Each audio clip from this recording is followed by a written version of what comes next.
Welcome back. Welcome back to Living in Mexico. I'm Ana Maria Salazar. Thank you.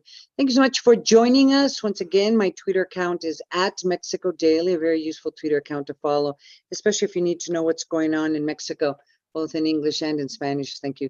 Thank you so much for joining us. One of the issues we've been discussing on this show for many years now, but particularly this year, has been the violence that is exercised against journalists.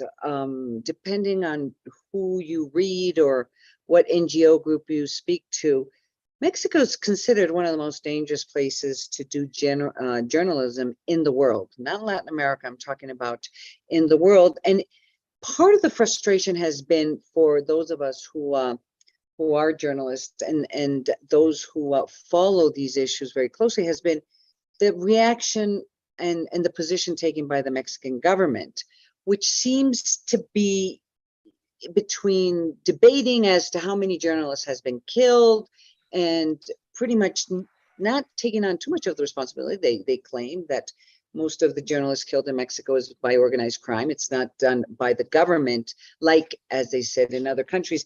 But clearly, it's kind of stepping back from the criticisms against the Mexican government. In fact, if you all recall, President Manuel Lopez Obrador was extremely angry due to a tweet that was issued by the Secretary of State, Mr. Blinken, questioning what was happening in Mexico in regards to journalists. So the issue is out there.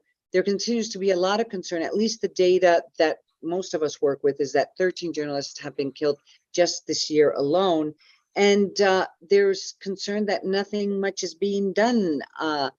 Is that the case? John, joining us today is John Holman. He is a journalist. He's a correspondent for Al Jazeera English. And I was so happy to know that you and your colleagues worked on a documentary trying to basically document the violence against Mexican journalists. Welcome to the show. Tell us about, let me see the title, Silence, Killing of Journalists in Mexico. Welcome to the show. Hey, thanks a lot for having me on, Ana Maria. Yeah, so I think, I suppose, going straight to your point, the government doesn't seem to be doing much about it. One of the statistics that I found surprising, actually, I suppose it's something that maybe we would have known about, but maybe not the magnitude of it. I spoke to the head of what's called the mechanism. The mechanism is a mechanism to protect journalists and human rights defenders. They give them sometimes bodyguards and panic buttons and things like that from the government. And sometimes they move them to refuges and safe houses in other states. And he said to me that what they documented was that about 40% of the aggressions towards journalists were actually from authorities, many of them local authorities. So it's not just that authorities aren't necessarily doing anything, but that especially at a local level, they're actually part of the problem. And of course, on the other side, you've also got organized crime, no? So a lot of journalists between these sorts of the rock and a hard place, no, between the government that should be protecting them, local authorities sometimes, and crime, organized crime, they're sort of stuck in terms of what they can do and what they can report. So for the documentary, what we did for the largest part was go to Veracruz, and that's the state that's been most lethal for journalists over the last few years. We're talking about more than 30 of them killed. And we went out with the local journalist in the north of the state, in a small town, who's basically covering what we call the Nota Roja, no? Who's covering the police beat, crime scenes and things like that. She's talking to us about, we listened to one of the messages of warning that she'd received from a fellow reporter, because she put by accident a photo of one of the head of the groups that were operating there, and just basically saying, get that down right now, they're coming. And she had to flee her town. She had to go back there afterwards because, that's her job, that's her livelihood. But I asked her, like, how does it feel knowing that if you publish the wrong thing, then you're essentially, your life's in danger? And she said, it's like walking over a glass bridge. You know that if you step too hard or one misstep, and that's it, So many journalists, like local journalists, especially in this country, without support from the local governments, without support from their own media groups, especially like small media. Sometimes the directors are people that they want to get on their own political, they want to get on careers, their own political carousel, or they're businessmen that want to align themselves with governors. And at the bottom of that rung, you've got journalists that are struggling a lot of the time, having to censor themselves, because to publish everything they knew, as it was put to me by this lady, if I published everything I knew, I wouldn't be here anymore. You know, it worries me because I know that there are NGOs, international organizations, trying to find ways to help Mexican journalists. So, you know, they support training, they support some aspects of the mechanism. And above all, there is kind of this idea that if you, for example, your documentary, if you make it public and known what is going on, the best way to protect a journalist is to basically make it very, very public how much they're being threatened. But in Mexico, there's all these cases, very well-known cases worldwide, and they're very public. And the government talks about it, and no pasa nada. That's, basically, there's kind of the sense out there. I don't know if you found that in your documentary, that, it doesn't matter what we say or how much publicity is made about these cases, that, the impunity is going to continue, and they're going to continue threatening journalists, especially those who are in government. Yeah, I think one part of the documentary, we went to the General Attorney's office. They don't tend to give very many interviews, but we managed to get one with the head of the Department for Freedom of Expression, in the General Attorney's office. So his job is basically, in his unit, is to investigate the murders of journalists and aggressions against journalists. And the record's improved since he's been in charge. It's called Ricardo Sanchez del Pozo. But it still stands at I think they've had 6 prosecutions in 106 cases of journalists being killed over the last decade.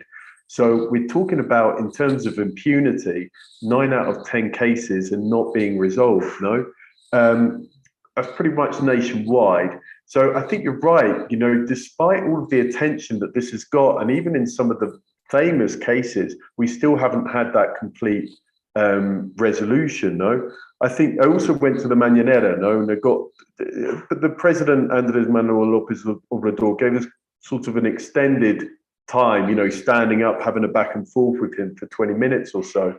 And I think the defining point was when he said, there's no impunity. And if you think that there is, prove it to me.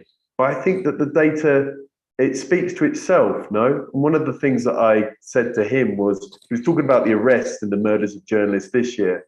And I said to him, one of the key things that we all know is, if you don't get the person that masterminded the hit, you might get, a low-level person that carried it out. But if you don't get the person that masterminded it, then you're not really touching the problem, because that person is obviously going to think, well, the next time a journalist sort of interferes my interests, publishes something that's a bit uncomfortable for me, I can just do the same, and nothing's going to happen.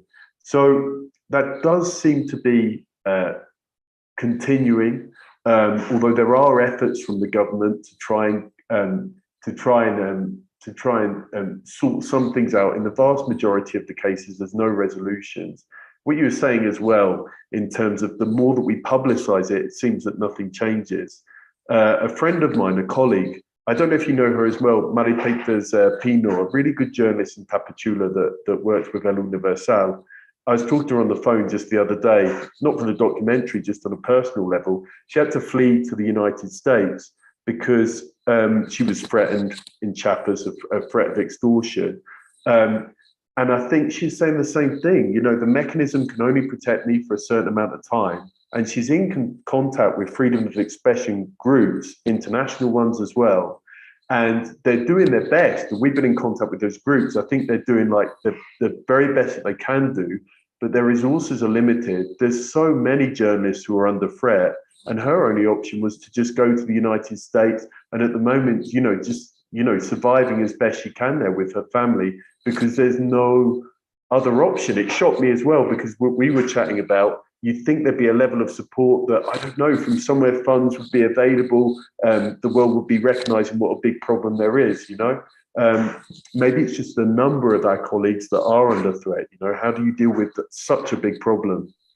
Yeah, well, you know, proposal out there is just have them leave the country and move to a country where they're going to be safe, which is also not viable, because then, you know, it creates incentives for these groups to even continue with the violence, because it's hard to do reporting. And I know a lot of some colleagues who had to do that. It's hard to continue working as a journalist in a foreign country. The name of the documentary is Silence, Killing of Journalists in Mexico. And can you just let our audience know where and when they can see this documentary? Yeah, sure. So basically, it's going to be available to everyone. It's going to be on YouTube. It's going to be on the Al Jazeera English website with the name that you just mentioned. And it's going to be available in English. We're going to do a version with Spanish subtitles. We had the premiere, I suppose, of it in the Cineteca, the National Cinema House of Mexico, like on Monday night. And we filled the place to the point where there were people standing up. So I think that indicates like there is a big interest in this theme right now, no, within and without Mexico.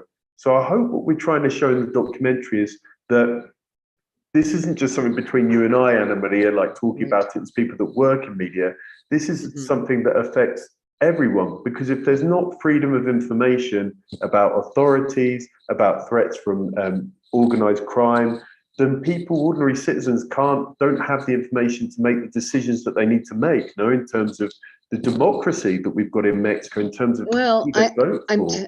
I'm telling you, John, you look at some of the newspaper websites or the news websites in some parts of the country, you think we're living in Switzerland, because no pasa nada. They just can't report. It's self-censoring. Well, I really appreciate, congratulations on your work. I'm so glad you all are preoccupied with this, and I know the documentary is going to be a huge success. Thank you so much for joining us. Hey, thanks a lot to you, Ana Maria. Thank you. That was John Holman. He is with Al Jazeera. He is a correspondent, a journalist with Al Jazeera, and the name of the documentary is Silence, Killing of Mexican Journalists. Let's go to commercial break. I'm Ana Maria Salazar, and you're listening and watching Living in Mexico. I'll be right back.